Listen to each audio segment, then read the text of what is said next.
Quality ठेवू ना. आणि पुरींच्या आईला सांगतो पुरीला स्वयंपाक शिकवा. लग्न झाल्यावर तिकडे काय नाही, तिकडे सासू जगदंबेचा अवतार. जाळंधूर संघाच एका पुरीचं झालं लग्न. सासवाले सुनबाई करा पोळ्या. हे म्हणले चपात्यात जमाना पोळ्या कशा करायच्या. त्याने घरी फोन केला मम्मीला. मॉम म्हणली काय काम. हे म्हणले मला आलाय घाम. कारण सासू म्हणजे अनुभव. पोरगी घाबरली म्हण तिला पोळ्याची येईना ना. आई म्हणली फोनवर नको घाबरून मी शिकवते तुला पोळ्या. आता मोबाईलवर कोणी पोळ्या शिकवल्या होत्या का.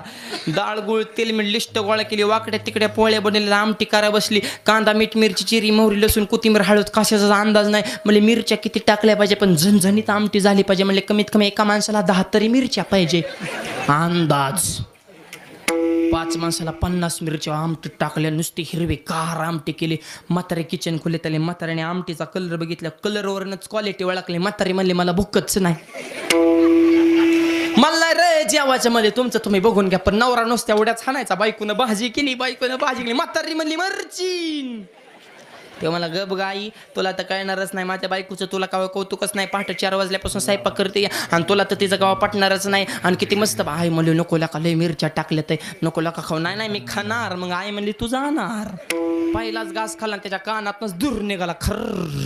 आणि त्याच्या डोळ्यातनं गाळा गाळा गाळा गाळा पाणी गाळायला लागला. आणि त्याची बायको जवळ आली म्हणजे होय व भाजीत काही कमी जास्त तर नाही ना झालं. ते मला नाही भाजीत जगातच 1 नंबर. म्हणले डोळ्यात कसं काय पाणी आलं. ते मला आनंद अश्रू. मग देऊ का अजून थोडी भाजी. नकोय म्हणला हेवचा आनंद लय झाला.